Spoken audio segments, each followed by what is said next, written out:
I am Casper, 32 years old, and a real estate investor who finally purchased my dream home for $500,000 after a decade of sacrifice and smart investments. Never did I imagine my proudest achievement would become the centerpiece of family drama. When my brother Mason got married last spring, somehow my house became the assumed solution to his housing needs. No discussion, no request, just expectation. Before I tell you how my entire family turned against me, let me know where you are watching from, and hit that like and subscribe button. Trust me, you will want to stick around to see how I stood my ground when everyone expected me to just roll over.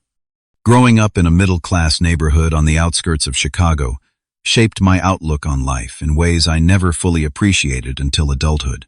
Our family home was modest but comfortable.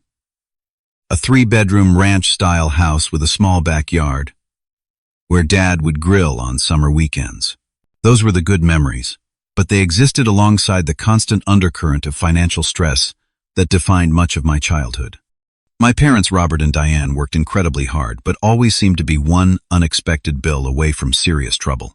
Dad was a high school math teacher who took on tutoring gigs during evenings and weekends, while Mom juggled part-time administrative jobs with raising 3 kids. They never explicitly talked about money problems in front of us, but kids pick up on these things. The hushed arguments behind closed doors, the carefully calculated grocery shopping, and the way Mom would scrutinize every utility bill with a furrowed brow told me everything I needed to know. By 15, I had decided I wanted a different life for myself. Not because I was ashamed of my upbringing, but because I had witnessed firsthand how financial insecurity could corrode even the strongest family foundations. That summer, I landed my first job stocking shelves at a local grocery store. The pay was minimum wage, but I approached every shift with the seriousness of a CEO. While my friends spent their summer days at the community pool or playing video games, I was learning the importance of showing up on time, taking initiative, and saving rather than spending. High school became a balancing act between maintaining good grades and working as many hours as possible. By senior year, I had been promoted to shift supervisor and had saved nearly $7,000, which I kept in a special account my parents could not access. It was not that I did not trust them, but I had seen too many family emergency funds disappear overnight. College was the next challenge. Unlike my brother Mason, who would later rely on our parents to fund his education, I cobbled together scholarships, grants, student loans, and continued working 30 hours weekly to make it happen. Northwestern University was not cheap, but I was determined to get a business degree from a respected institution without drowning in debt. My typical day started at 5 in the morning with a shift at a coffee shop near campus, followed by classes, then either an evening shift at the university library or driving for a food delivery service. Sleep became a luxury I could rarely afford. Social life, almost non-existent. Dating occasional at best. While classmates partied on weekends, I was usually working or studying. The few friends who stuck by me during those years would later become valuable connections in my professional network. After graduation, I landed an entry-level position at Westbrook Properties, a mid-sized real estate firm in downtown Chicago. The starting salary was modest, but the potential for growth was enormous if you were willing to put in the hours and learn every aspect of the business. I was more than willing. For the next 5 years, I lived in a tiny studio apartment with furniture I had either inherited or found on clearance. Lunch was always homemade. Coffee came from the office pot rather than expensive cafes. And I drove the same reliable but decidedly unsexy Honda Civic I had purchased during my junior year of college. Every spare dollar went either toward paying down my student loans or into my investment fund.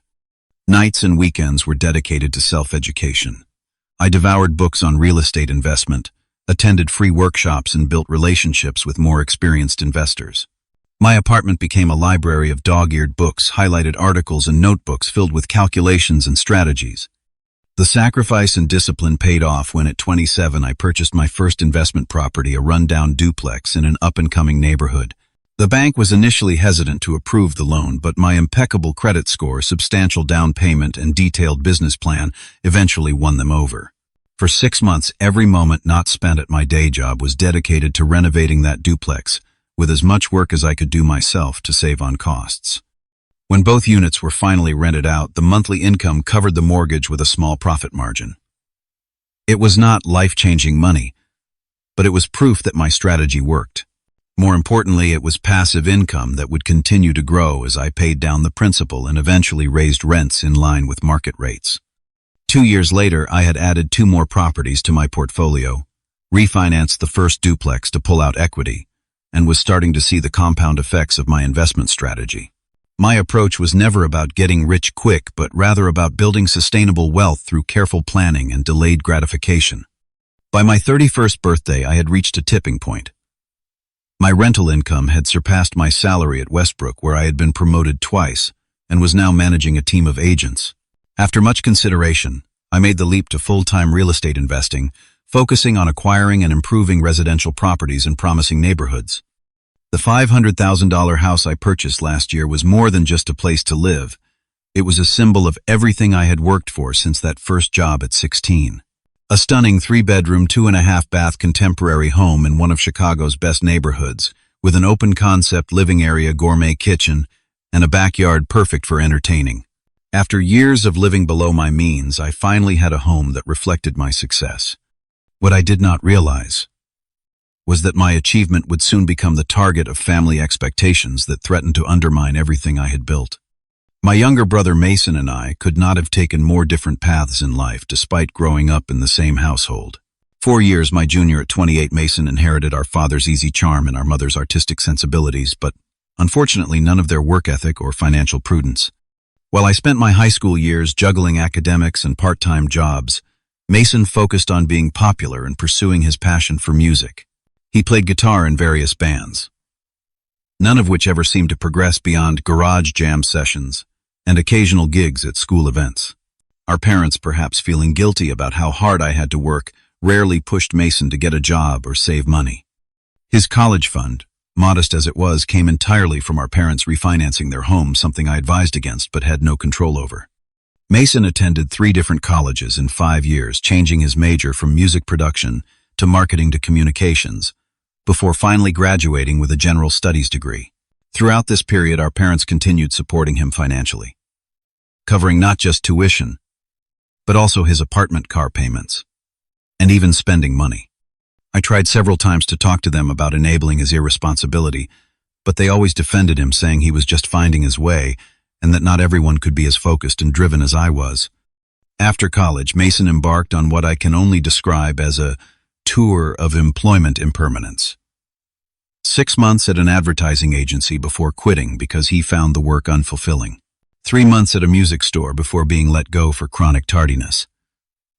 A year with a startup that went under, followed by an 8-month stint managing social media for a local restaurant. Between these jobs were periods of unemployment, where predictably our parents would step in to cover his rent and expenses.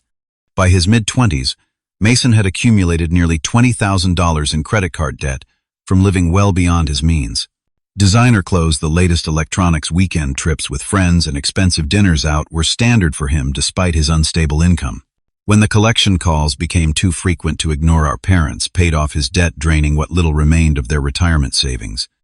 I only learned about this when Dad mentioned postponing retirement for a few more years during a family dinner. Then Amanda entered the picture. They met at a mutual friend's birthday party, and according to Mason, it was love at first sight. Amanda came from a wealthy family in the suburbs, and her lifestyle expectations aligned perfectly with Mason's aspirations, if not his actual financial reality. She worked as an event coordinator for a luxury hotel chain, making a decent salary but nothing that could support the lifestyle they both seemed to desire.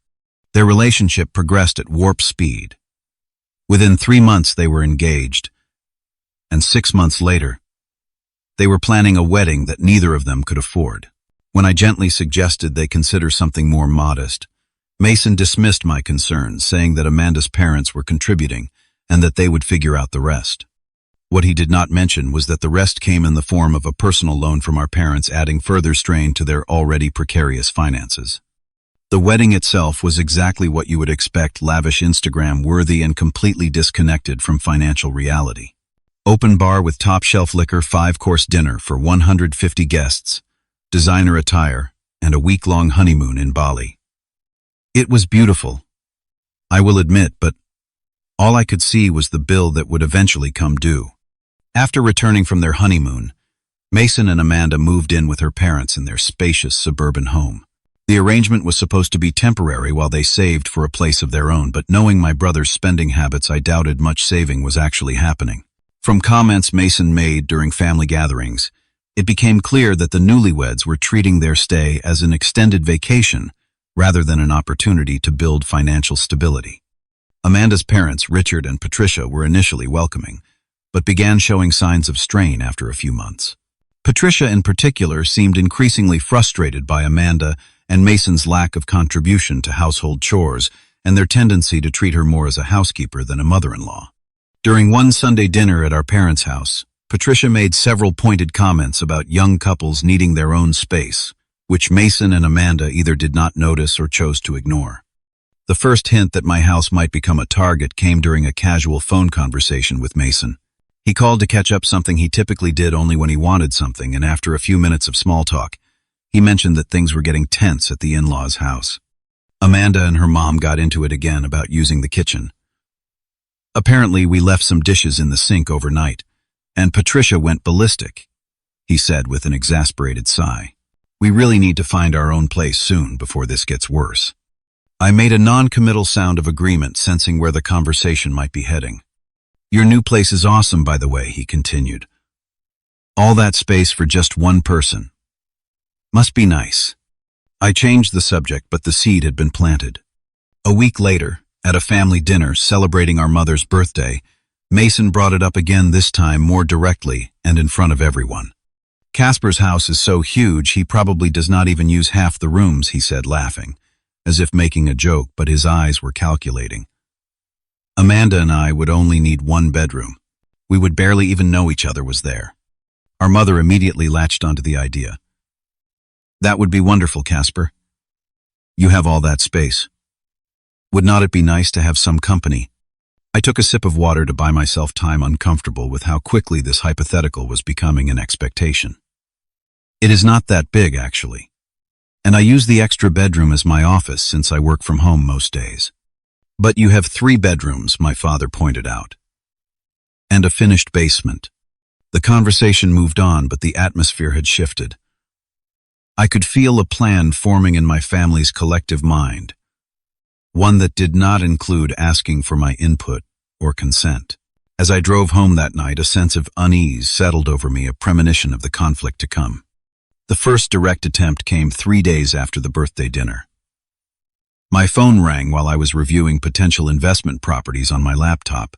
Mom's name flashed on the screen, and I answered with my usual warmth, unaware that this conversation would mark the beginning of an escalating campaign.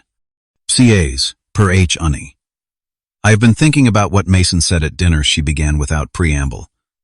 About him and Amanda staying with you for a while. I set my laptop aside, instantly alert. He was not serious about that, Mom. It was just a joke. Well, I think it makes perfect sense, she continued as if I had not spoken. They are having such a hard time with Amanda's parents, and you know how important it is for newlyweds to have their own space. It would only be temporary, just until they save enough for a down payment on their own place. Knowing my brother's financial habits, temporary could mean years. Mom, I love Mason and Amanda, but I have my routine and my work. Having house guests for an extended period would be disruptive. House guests. They are family, Casper, not house guests. Her tone sharpened with disappointment. I never raised you to be selfish. After everything your father and I did for you growing up. This revisionist history was startling. Mom, I worked for everything I have. I put myself through college, saved for years to buy investment properties, and finally purchased my dream home through careful planning and sacrifice. And now you have been blessed with success, which means you have a responsibility to help those less fortunate, especially your own brother. Her voice took on the martyred quality that had always been effective at inducing guilt in my childhood. I took a deep breath. Let me think about it, okay? This is not something I can decide on the spot. She agreed, but her tone made it clear she considered this a formality rather than a genuine consideration. The call ended with an unspoken expectation hanging in the air. My father called the next day, his approach more direct than my mother's emotional appeal. Your mother tells me you are hesitating about helping your brother, he said, his voice carrying the authoritative tone he had used throughout our childhood. I have to say, son, I am disappointed. Family comes first always. That is what I taught you. Dad, it is not that simple. My house is also my workspace. Having Mason and Amanda there would completely change my living situation. So you are putting your comfort above your brother's needs. Is that what it comes down to? The disapproval in his voice was palpable. It is not just about comfort. It is about boundaries and independence. Mason needs to learn to stand on his own feet. He will with time. But right now he needs a helping hand, not a lecture on independence from his big brother. The conversation continued in circles until I again promised to think about it, mainly to end the uncomfortable exchange. By the time we hung up, it was clear that both my parents had already decided what should happen, regardless of my feelings on the matter. The family group text came next. My sister Rachel, who lived in Boston with her husband and rarely got involved in family disputes, initiated it. So excited for Mason and Amanda to start their married life at Casper's beautiful house. When is moving day? We need pictures. Before I could respond, messages flooded in from my parents, cousins, and even my Aunt Linda, all expressing delight at my apparent generosity. Mason himself chimed in with several house emojis and, "Cannot wait, bro. You are the best." I stared at my phone in disbelief. Somehow, without my agreement, this had become a settled matter in my family's mind. I typed and deleted several responses before settling on, "Nothing is decided yet. We still need to discuss details." The immediate flurry of confused and concerned responses made it clear that my family had interpreted my non-refusal as agreement. My attempt to clarify only created tension, with my mother texting privately, "Why are you embarrassing your brother in front of everyone? Just be gracious about this." The situation escalated further when Mason and Amanda showed up at my door unannounced one Saturday afternoon. Amanda's eyes widened as she stepped into the foyer, taking in the open-concept living space and high ceilings. "This is even more gorgeous than the pictures," she gushed, already moving through my home as if conducting a property viewing. "The natural light in here is amazing." Mason clapped me on the shoulder. "Thanks for having us over, bro. We wanted to get a feel for the space, to plan what furniture we should bring." I followed them in stunned silence as they toured my home, Amanda pointing out where their sectional sofa would fit perfectly in my living room, and Mason speculating about converting part of my home office into a music area for his guitars and equipment. "The guest bedroom is a bit small," Amanda remarked, frowning slightly, as she surveyed what would apparently be their bedroom. "But we can make it work. Maybe if we painted it a lighter color. That dark blue is so masculine." "You are already planning to repaint my house." I finally found my voice a mix of incredulity and mounting frustration. Mason laughed, misinterpreting my tone. "Not the whole place, just our room. Amanda has a great eye for design. She can actually help update some of these spaces. No offense, but it could use a woman's touch." I opened my mouth to object, to clarify that this visit was presumptuous and that I had not agreed to this arrangement, but something in their confident expectation stopped me. The confrontation would involve not just them, but would inevitably spiral into a larger family conflict. I needed time to formulate a response that would be firm, but not relationship-destroying. The following week brought a family dinner at my parents' house, ostensibly to celebrate my cousin Taylor's promotion, but which quickly became focused on Mason and Amanda's impending move. "Casper is such a wonderful brother," my Aunt Linda announced to the gathered family members, opening his beautiful home to the newlyweds. "So generous." Murmurs of agreement rippled around the table, along with appreciative looks directed at me. Mason beamed while Amanda discussed her decorating plans with my female relatives. I sat in uncomfortable silence, picking at my food and feeling increasingly trapped. After dinner, Rachel pulled me aside in the kitchen while I was helping with dishes. I hoped for support from my usually rational sister, but those hopes were quickly dashed. "I am proud of you for doing this," she said, squeezing my arm affectionately. "I know having roommates was not in your plan, but Mason really needs this chance to get on his feet. The family support means everything." "Rachel, I have not actually agreed to any of this," I said quietly, glancing over my shoulder to ensure we were not overheard. "Everyone is just assuming." She looked genuinely confused. But Mom said it was all arranged. They are planning to move in next month. What? No, that is definitely not arranged. My whisper became more urgent. I told Mom and Dad I needed to think about it, not that I agreed. Rachel's expression shifted to concern. Oh. Well, this is awkward. They have already given notice at Amanda's parents' house. From how Mom described it, this was a done deal. My stomach dropped. The manipulation was so blatant it was almost impressive. By telling everyone it was settled and encouraging Mason and Amanda to give notice at their current residence, my family had effectively backed me into a corner. The pressure continued to mount over the next 2 weeks. My parents called daily with questions about move-in logistics. Extended family members sent housewarming gifts addressed to Mason and Amanda at my address. Mason's friends contacted me about helping with moving day. Meanwhile, Mason had apparently told his entire social circle about his new living arrangement. I discovered this when his friend Jake, whom I had met a few times at family gatherings, approached me at a local coffee shop. "Dude, so cool what you are doing for Mason and Amanda," he said, sliding into the chair opposite me without invitation. "Mason says your place is like something out of a magazine. Cannot wait to see it at the housewarming party they are planning." Housewarming party. In my house without even consulting me. The presumption was staggering. My frustration grew with each passing day, along with a sense of being manipulated and taken advantage of. The success I had worked so hard to achieve was being treated as a family resource rather than the result of my personal sacrifice and effort. Something would have to give. And soon. The breaking point came on a crisp Saturday morning in October. I was enjoying my usual weekend routine, freshly brewed coffee, classical music, playing softly in the background, and reviewing investment opportunities on my laptop when the doorbell rang. Opening the door revealed a sight that stopped me cold. Mason and Amanda standing beside a small moving truck parked in my driveway, both wearing expectant smiles. "Surprise!" Amanda exclaimed, clapping her hands together. "We are ready to move in. We figured we would get an early start today." Mason grinned, already reaching for a box from the truck. "Hope you do not mind, bro. We got Jake and some other friends coming to help with the heavy stuff in about an hour." I blocked the doorway, my mind racing to process this ambush. "What are you doing?" "We never finalized any arrangement about you moving in." Mason's smile faltered. "What do you mean Mom said everything was set?" "We gave notice at Amanda's parents' place 2 weeks ago. We have to be out by tomorrow." "I never agreed to this, Mason. Mom and Dad may have told you it was happening, but I have been clear that I needed time to think it through." Amanda's expression shifted from excitement to alarm.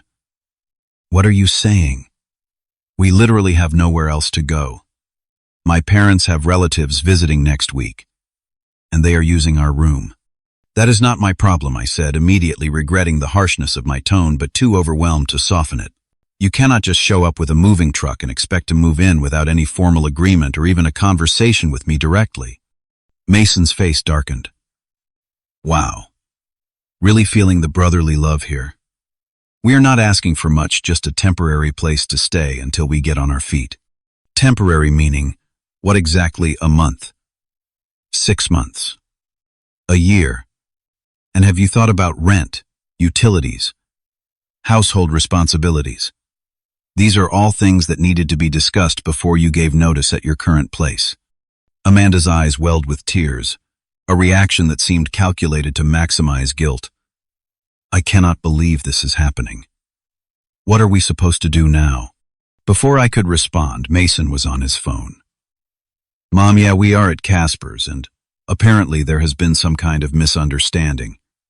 He says we cannot move in." His eyes remained locked on mine, challenging me. Within 30 minutes, my quiet Saturday morning had transformed into a full family crisis. My parents arrived first, their faces etched with disappointment and anger. Rachel and her husband followed shortly after, having apparently been summoned to increase the pressure. Even my Aunt Linda and Uncle Bob showed up, completing the impromptu family intervention. Everyone inside my mother commanded, brushing past me as if she owned the place. The family filed in, filling my living room with tense energy, while Mason and Amanda remained outside with their truck full of belongings. a visual reminder of the supposed urgency of their situation. Casper James Wilson. My father began using my full name as he had during childhood scoldings. What is the meaning of this? Your brother and his wife are ready to move in as arranged. And now you are turning them away. Nothing was arranged, Dad, I replied, fighting to keep my voice level. I never agreed to any of this. Everyone just assumed and moved forward without my consent. Of course you agreed, my mother interjected. When we discussed it on the phone, you said you would think about it. Exactly, I said I would think about it. Not that I would do it. And while I was thinking, you told everyone it was happening, had them give notice at their current place, and now they show up with a moving truck without so much as a text message to confirm. This is your brother we are talking about, my father said, his voice rising. Not some stranger off the street. Family helps family. That is how we raised you. Rachel stepped forward, attempting a more diplomatic approach. Casper, I understand you feel blindsided, and maybe this could have been handled better. But the fact is, Mason and Amanda need help right now. They have nowhere else to go. They could get an apartment like every other adult couple I suggested. One they can actually afford.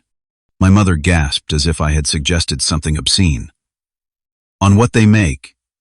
In this market, be realistic, Casper. Not everyone has been as fortunate as you. Fortunate. The word hit a nerve. There was nothing fortunate about working multiple jobs through college, living in a tiny apartment for years, while I saved educating myself about real estate and taking calculated risks.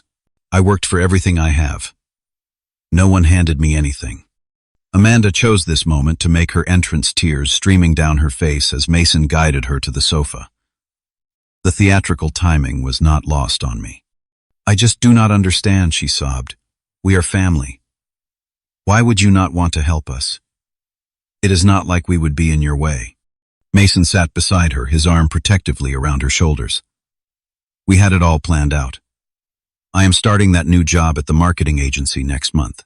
In 6 months, maybe 8 tops, we would have enough saved for our own place. I almost laughed at the absurdity of this claim. Mason had never saved money consistently in his life, and Amanda's shopping habits, from what I had observed, were not conducive to building a nest egg. The temporary arrangement would inevitably stretch into years. And what exactly was your plan for contributing while you stayed here, I asked. Rent, utilities, groceries. Or was the expectation that I would cover all of that too? An uncomfortable silence fell over the room. The lack of response confirmed what I had suspected. They had given no thought to contributing financially. My home was viewed as a free resource, my decade of hard work dismissed as luck that now obligated me to support my brother's lifestyle choices. Aunt Linda broke the silence with a sniff of disapproval. I never thought I would see the day when a Wilson would turn his back on family.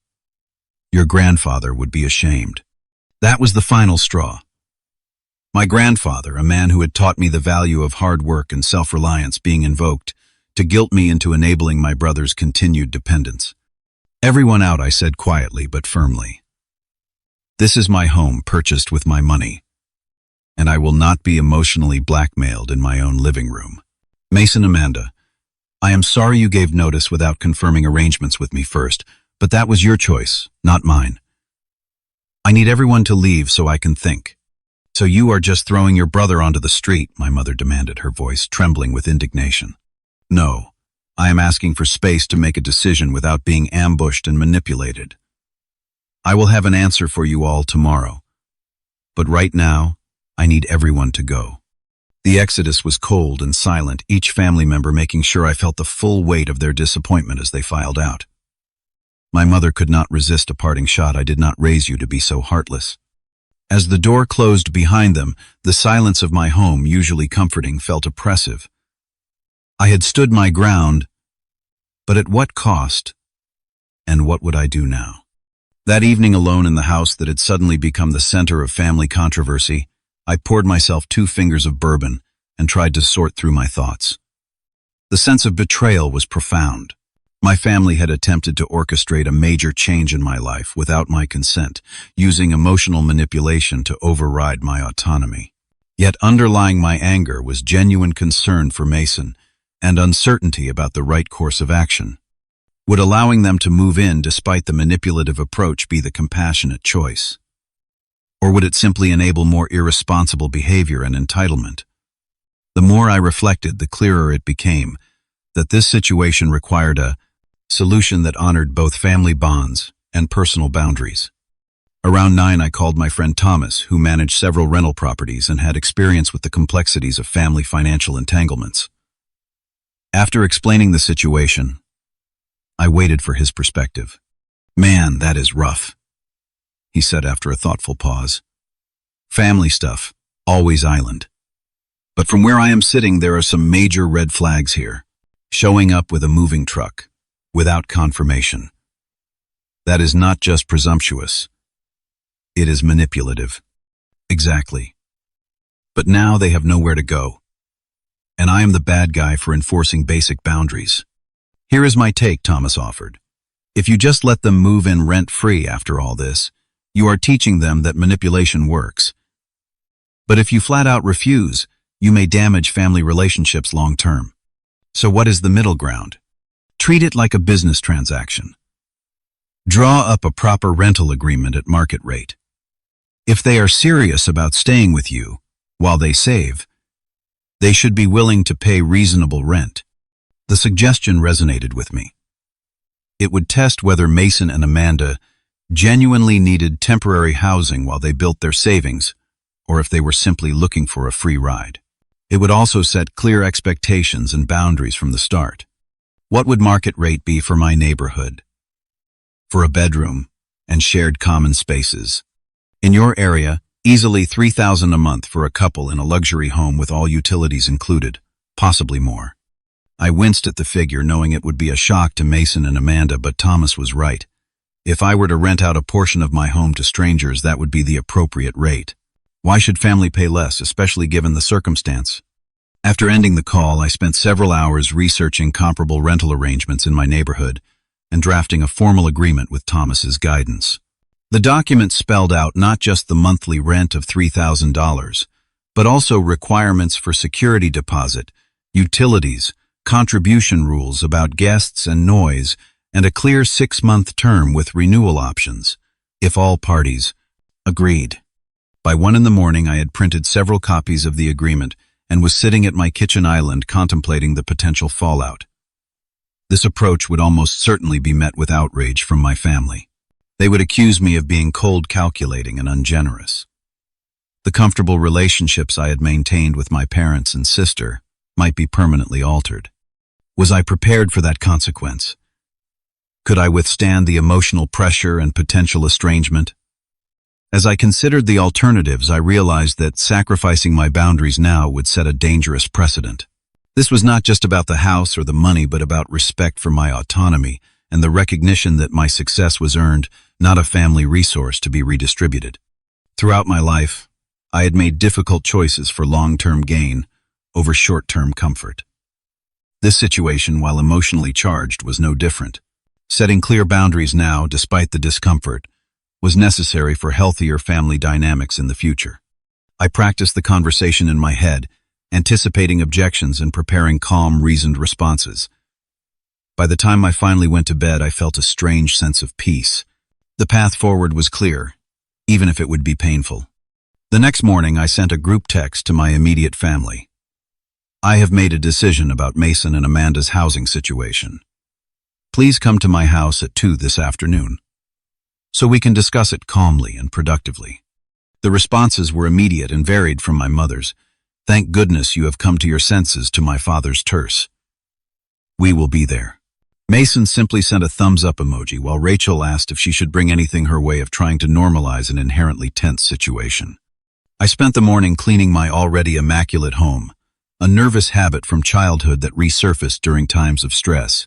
By 1:30, everything was in order, including a folder containing multiple copies of the rental agreement placed on the coffee table. I had deliberately chosen the living room for this conversation, a neutral territory that was neither too formal nor too intimate. As my family began to arrive, I greeted each of them with a calm demeanor that belied my inner tension. Mason and Amanda came last, their expressions a mixture of wariness and expectation. Once everyone was seated, An uncomfortable silence fell over the room, all eyes focused on me. "Thank you all for coming." I began, my voice steadier than I had anticipated. "I know yesterday was difficult, and I apologize for asking everyone to leave. I needed space to think clearly about this situation." My mother nodded approvingly, clearly expecting me to announce that Mason and Amanda could move in immediately. My father's expression remained guarded while Rachel offered an encouraging smile. Mason leaned forward slightly, his arm around Amanda, both looking cautiously optimistic. "After careful consideration, I have made a decision that I believe respects both family bonds and personal boundaries," I continued. "Mason, Amanda, I am willing to rent a portion of my home to you, while you save for your own place." A visible wave of relief passed through the room, tension dissipating, as everyone assumed this was the end of the conflict. My mother actually clapped her hands together once in satisfaction. However, I added, reaching for the folder on the coffee table, "This will be a formal arrangement with clear terms and expectations." The atmosphere shifted immediately. Confusion, replacing relief as I opened the folder and removed the rental agreements. "This is a standard rental agreement for my area," I explained, passing copies to Mason and Amanda first, then to my parents and Rachel. "The monthly rent is $3,000, which includes utilities and internet. There is a security deposit of $3,000 required before move-in, and the initial lease term is 6 months. The silence that followed was deafening, broken only when my mother gasped audibly, $3,000. Amanda's voice was barely above a whisper, her eyes wide, as she stared at the document. "Per month." "Yes," I confirmed. "That is actually below market rate for this neighborhood, especially considering all utilities are included, and you would have access to all common areas of the home." Mason laughed, though there was no humor in it. "This is a joke, right? You are charging your own brother rent to help him out. I am offering my brother a fair rental arrangement that still provides significant advantages over what you would find elsewhere. The location alone would normally put this out of your price range." "But we cannot afford this," Amanda protested, her earlier tears returning. "The whole point was to stay with you while we save money. If $3,000 per month for housing is beyond your means, then you need to find accommodations that fit your budget," I replied, keeping my tone matter-of-fact rather than judgmental. "There are plenty of one-bedroom apartments in more affordable neighborhoods that would be within your price range." My father, who had been silently reading the agreement with increasing disbelief, finally spoke. "Casper, this is not what family does. You do not charge your brother rent during a time of need. Actually, Dad, this is exactly what responsible family members do. They help each other in ways that promote growth and independence, not dependence and entitlement."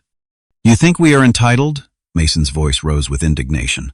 "We just needed a little help to get started. A temporary place to stay, not some ridiculous business arrangement. If it was truly about needing temporary housing while you save, then you would approach this responsibly with a clear plan for contribution and eventual independence. This agreement provides exactly that framework." My mother, who had been uncharacteristically quiet, finally found her voice. "I cannot believe what I am hearing. My own son, treating his brother like a tenant rather than family. Where did we go wrong with you, Casper? Where is your heart?" Her words stung, but I had anticipated this reaction. "My heart is right here, Mom. It is in creating healthy boundaries that respect everyone involved. It is in not allowing manipulation to override my autonomy. And it is in offering a solution that actually addresses the real issue, rather than enabling continued financial irresponsibility." Rachel, always the peacemaker, attempted to find middle ground. "Maybe we could discuss a lower rent amount, something that would be more manageable for Mason and Amanda, but still acknowledges Casper's position." I appreciated her effort, but knew that compromising now would undermine the principle at stake. The rent reflects the actual value of what is being offered. Discounting it significantly would just be another form of financial support that I am not willing to provide under these circumstances. Amanda had been whispering urgently to Mason, who now stood up abruptly. "We do not need your charity, Casper. Keep your precious house. We will figure something out on our own." That might be the first responsible decision you have made in this entire situation, I replied, unable to completely hide my frustration. And it is not charity I am offering. It is a fair business arrangement between adults. My mother also rose, tears streaming down her face. I never thought I would see such heartlessness from my own son. After everything we have done for you, what exactly have you done for me, Mom? I worked my way through school. I saved for my own investments. I built my career through hard work and sacrifice. At what point in that journey did you provide the kind of support you are now expecting me to give Mason? The question hung in the air unanswered because we all knew the truth. My parents had given me love and a stable childhood, but my financial success had been entirely self-made while they had repeatedly bailed Mason out of his poor choices. This conversation is over, my father declared, gathering my mother's coat. Mason, Amanda, you will stay with us until you find a place. We may not have much room, but we understand what family means. One by one, they filed out each exit marked by a different expression of disappointment or anger. Rachel lingered last, torn between family loyalty and her natural sense of fairness. They will cool down eventually, she offered weakly. This is just a shock to everyone. I know, and I am prepared for the fallout. But this was the right decision, Rachel, even if no one else sees it right now. She squeezed my hand before leaving a small gesture of understanding that provided more comfort than she probably realized. As the door closed behind her, I was left alone in my house once again, the rental agreements scattered across the coffee table like the aftermath of a battle. In many ways, it had been exactly that, a battle for autonomy, for respect, and for the acknowledgement that success earned through hard work deserved protection, not exploitation. The victory felt hollow in the moment, tinged with the pain of family conflict, but I knew that standing my ground had been necessary. Some principles were worth defending, even at significant cost. The following week passed in a vacuum of family communication. My phone usually lighting up with messages from Mom checking in or Mason sharing some random meme remained conspicuously silent. The few times I called my parents, the conversations were brief and stilted, filled with awkward pauses and careful avoidance of the obvious tension. Mason had not spoken to me since walking out of my house, though social media indicated he and Amanda had indeed moved into our parents' modest two-bedroom ranch home. Photos showed Mason setting up an air mattress in what had once been our shared childhood bedroom, now converted to my father's home office. The cramped quarters were a far cry from the spacious accommodation they had expected in my home, a reality they were clearly struggling to accept. On Friday evening, 10 days after the confrontation, my doorbell rang unexpectedly. Opening it revealed Rachel holding a bottle of wine and wearing an expression that mixed determination with apprehension. "Peace offering," she said, holding up the bottle. "And maybe a chance to talk without everyone's emotions running so hot." I stepped aside to let her in, genuinely glad to see the one family member who had shown some understanding of my position. "Thanks for coming. It has been a quiet week around here." Rachel followed me to the kitchen where I retrieved wine glasses and a corkscrew. "That is actually why I am here. This silent treatment is getting ridiculous, and Mom asked me to intervene. She sent you as an emissary." I could not keep the edge from my voice. "Rather than talking to me directly." "Not exactly." Rachel sighed, taking the glass I offered. "She does not know I am here, but she has been calling me daily, crying about how her family is falling apart and how she just cannot understand what happened to her sweet, generous son. And Dad, stoic as ever, but I can tell he is troubled. He keeps saying things like, 'We raised him better than this.'" I took a long sip of wine.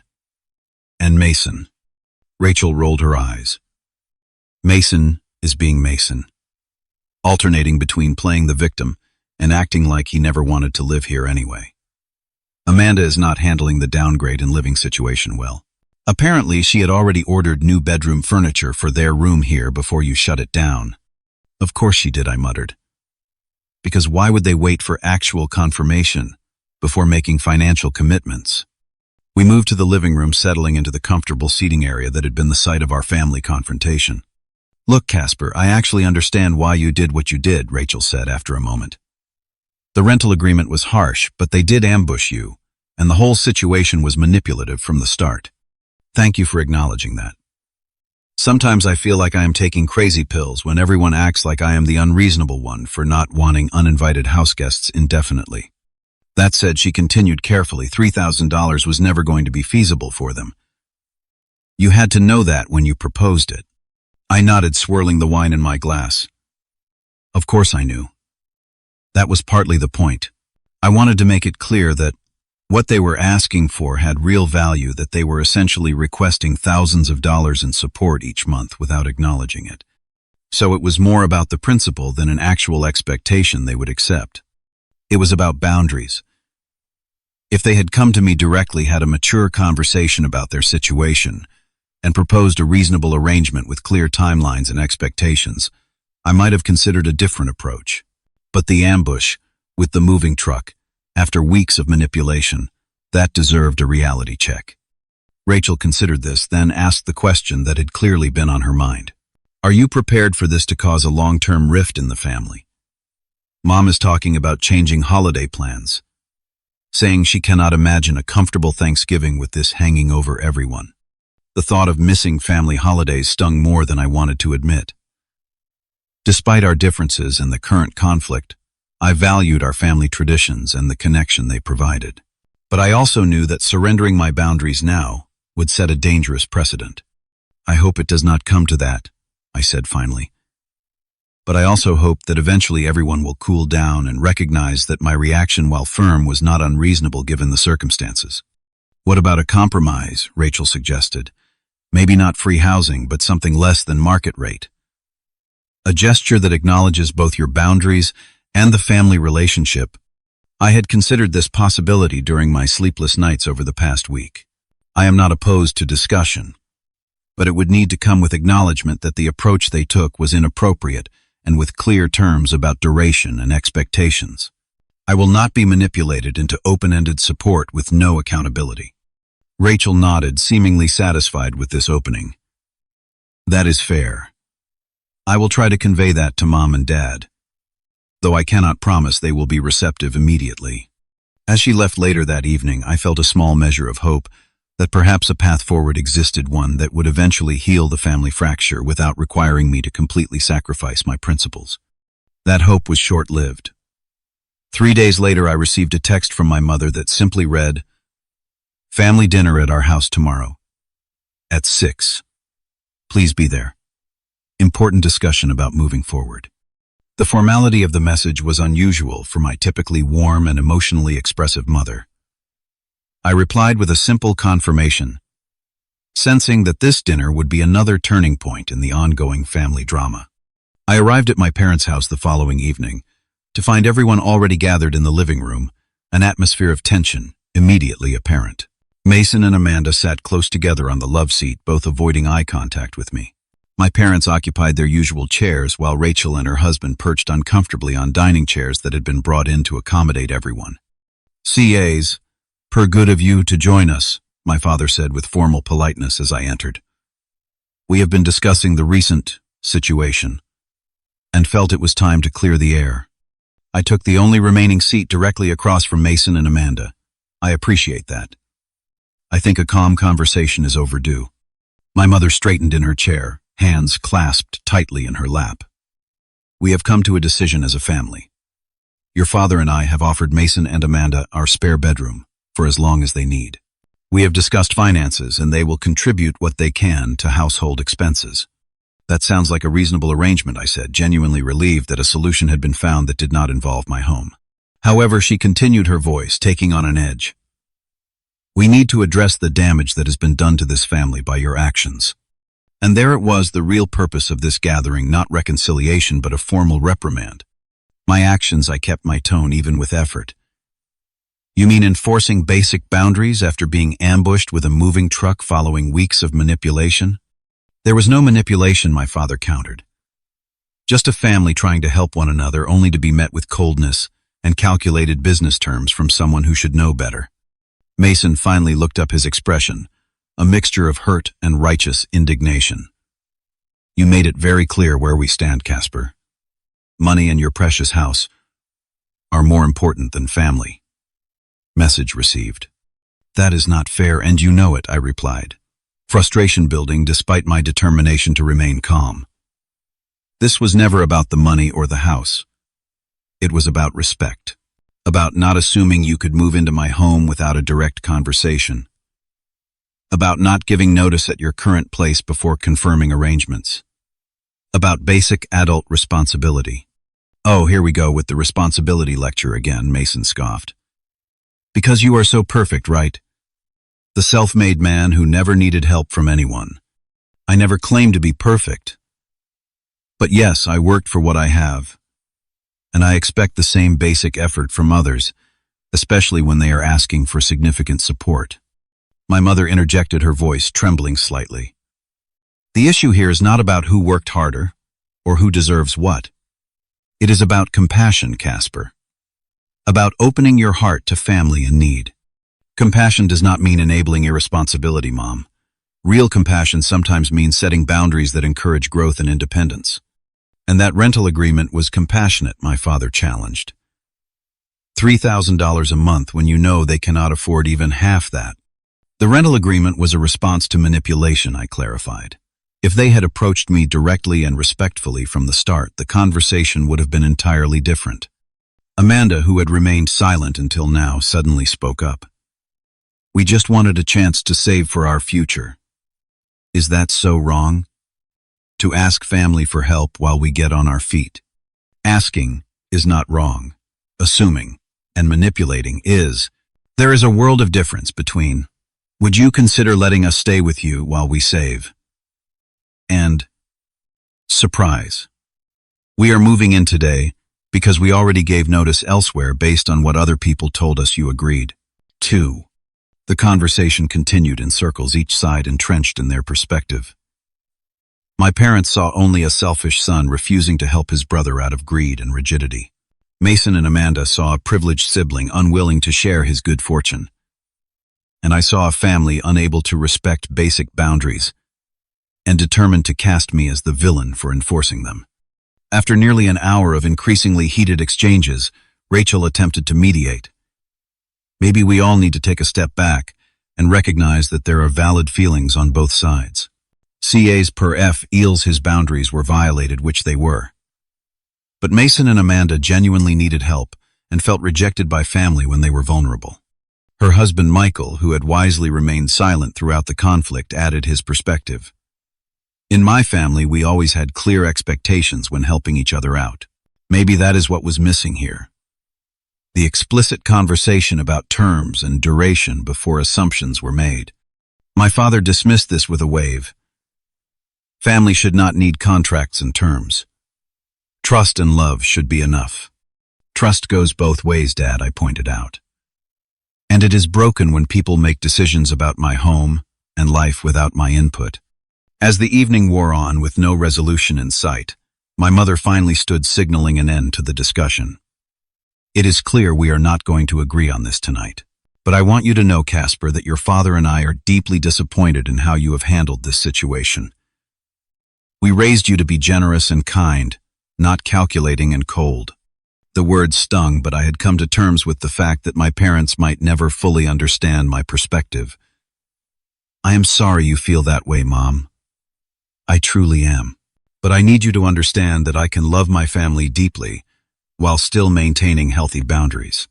As I prepared to leave, Mason approached me near the door, Amanda hovering nearby. Just so you know, he said quietly, we found an apartment we can actually afford. Moving in. Next week. No thanks to you. There was an accusation in his tone, but I also detected something else, perhaps a grudging acknowledgement that the outcome, while not what they had planned, was forcing them toward independence. I am glad to hear that, I replied sincerely. Your own place is an important step. I hope it works out well for you both. He nodded stiffly before rejoining Amanda, the brief exchange the closest thing to reconciliation we had managed all evening. As I drove home in the darkness, I reflected on the cost of standing my ground. The family harmony I had valued was damaged, perhaps not irreparably, but significantly. Yet beneath the sadness was a certainty that I had made the right choice, not just for myself, but ultimately for Mason too. Real love sometimes meant difficult boundaries, even when they were met with resistance and misunderstanding. The weeks following the family dinner were marked by strained communications and careful distance. Thanksgiving approached with the looming question of whether our traditionally close family gatherings would be possible given the current tensions. My mother called a week before the holiday, her tone formal as she extended what felt more like an obligation than an invitation. "We will be having dinner at 4, as usual," she said. "If you would like to join us, you are welcome. Mason and Amanda will be there, of course." The implication was clear: my presence would be tolerated, but I would be expected to make peace with Mason and Amanda without any acknowledgement of my perspective. "Thank you for the invitation, Mom. I will be there, and I will bring the sweet potato casserole as usual." Her sigh was audible through the phone. "That would be nice. And Casper, please leave the rental agreements at home this time." The attempt at humor, though strained, was the first sign that perhaps some thawing was possible. I promised no business documents at the dinner table. Thanksgiving itself was an exercise in polite restraint. Conversation stayed firmly in safe territory. Rachel's work promotion, Dad's upcoming retirement plans, a cousin's new baby. Mason and Amanda were noticeably subdued, their usual enthusiastic descriptions of future plans replaced by brief mentions of settling into their new apartment. After dinner, while helping my mother with dishes, I broached the subject directly. "How are Mason and Amanda doing in their new place?" They did not say much during dinner. Mom's hands paused in the soapy water. "It is an adjustment for them. The apartment is small in a neighborhood they would not have chosen under different circumstances. But they are making it work. That is good to hear. Starting out modest is not a bad thing. It gives them something to work toward." She glanced at me, her expression softening slightly. They had to get rid of a lot of their wedding gifts. No space. Amanda was particularly upset about returning the fancy stand mixer her grandmother gave them. While I felt genuine sympathy for their disappointment, I also recognized this as part of the maturation process that they had long avoided. Sometimes we have to make those kinds of choices. Prioritize what matters most. I suppose she conceded, handing me a plate to dry. "Your father and I certainly started with very little. Our first apartment was hardly bigger than a closet. And you built from there together. That is something to be proud of." A comfortable silence fell between us as we continued with the dishes, a small but significant shift in the family dynamic. No dramatic reconciliation, but perhaps the beginning of understanding. December brought another development. My father called one evening, his voice carrying its usual authority, but with an undertone of something new. Perhaps humility. "Your mother and I have been thinking," he began without preamble, "about everything that happened with Mason and Amanda. We may have been hasty in our judgment." I sat down, surprised by this unexpected opening. "What brought this on, Dad?" "We have been helping them get settled, visiting the apartment, seeing how they are managing. And it has been well enlightening. Your brother has some habits that are more apparent when you are living with him as an adult." I suppressed a laugh, imagining my organized, routine-loving father confronting Mason's perpetual tardiness and casual approach to cleanliness and financial obligations. "I can imagine. Amanda expected your mother to continue doing things for them, cooking meals, when we visit, offering to do their laundry. It took several conversations to establish that they are on their own now. That must have been challenging." I offered, genuinely sympathetic to my parents' position. "It made us realize that perhaps we have enabled certain behaviors over the years, behaviors that you recognized and tried to address in your own way. It was as close to an apology as my proud father was likely to offer." "I appreciate you saying that, Dad. I never wanted to create a rift in the family. I just felt that boundaries were important for everyone involved." "Well, your mother and I are learning about boundaries now," he chuckled dryly. "Last week, Mason called asking to borrow money for rent because they overspent on furniture. We actually said no, suggested he pick up extra shifts instead. I think he nearly fell over from shock." The conversation marked a turning point. Not a complete resolution, but an acknowledgement that perhaps my approach, while initially viewed as harsh, contained wisdom that the family was slowly beginning to recognize. In January, 2 months after the confrontation at my house, I received a text from Mason asking if we could meet for coffee. We arranged to meet at a neutral location, a cafe halfway between our respective homes. He arrived punctually, a small but notable change from his usual casual lateness. After ordering and settling at a corner table, he got straight to the point. "So living on our own has been interesting." He began a wry smile playing at the corners of his mouth. "Turns out budgeting is actually important when there is no safety net." "Who would have thought?" I replied, lightly relieved that he had initiated the conversation with humor rather than lingering resentment. "Look, I am not going to say you were right about everything," he clarified quickly. "The way you handled the rental agreement thing was pretty harsh. But I can admit that Amanda and I made assumptions we should not have made. We should have talked to you directly instead of going through Mom and Dad. It was a partial acknowledgement, but more than I had expected. I appreciate you saying that. And for what it is worth, I could probably have communicated my boundaries more clearly from the beginning instead of letting things escalate." He nodded, stirring his coffee thoughtfully. "The apartment is actually good for us, I think. Amanda was pretty upset at first, but we are figuring it out, making it our own." "That is great to hear, Mason. Truly. And, well, it is good for our marriage, too. Being responsible for our own place, making decisions together without everyone else weighing in. I did not realize how much we needed that." This insight surprised me, revealing a level of self-awareness I had not given my brother credit for. Independence is underrated sometimes, especially at the beginning of a marriage. "Yeah," he agreed. "Though do not tell Mom I said that. She is still convinced we are suffering terribly without her daily guidance." We both laughed, the tension between us dissipating further. As we continued talking, catching up on work and life, I realized that the conflict, painful as it had been, had pushed Mason toward a maturity that might have taken years to develop otherwise. By spring, family gatherings had resumed their normal rhythm, though with subtle but important differences. My parents treated Mason and Amanda more like adults, and less like children needing constant supervision. Mason had settled into his new job, and was somewhat surprisingly thriving under the structure and expectations. Amanda had found part-time work to supplement their income, a development she initially resisted but now spoke of with unexpected pride. At Easter dinner, as we all sat around my parents' table, my mother raised her glass in an impromptu toast to family. Not perfect, often stubborn, but always finding our way back to each other. As glasses clinked and smiles were exchanged across the table, I caught Mason's eye. He gave me a small nod, an acknowledgement of the journey we had all undertaken. The boundaries I had established, while initially perceived as heartless, had ultimately contributed to a healthier family dynamic and his own growth.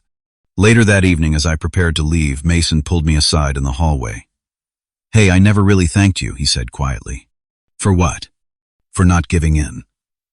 As much as it sucked at the time, if we had moved into your place, we would never have figured things out on our own. We would still be waiting for the next bailout, the next easy solution."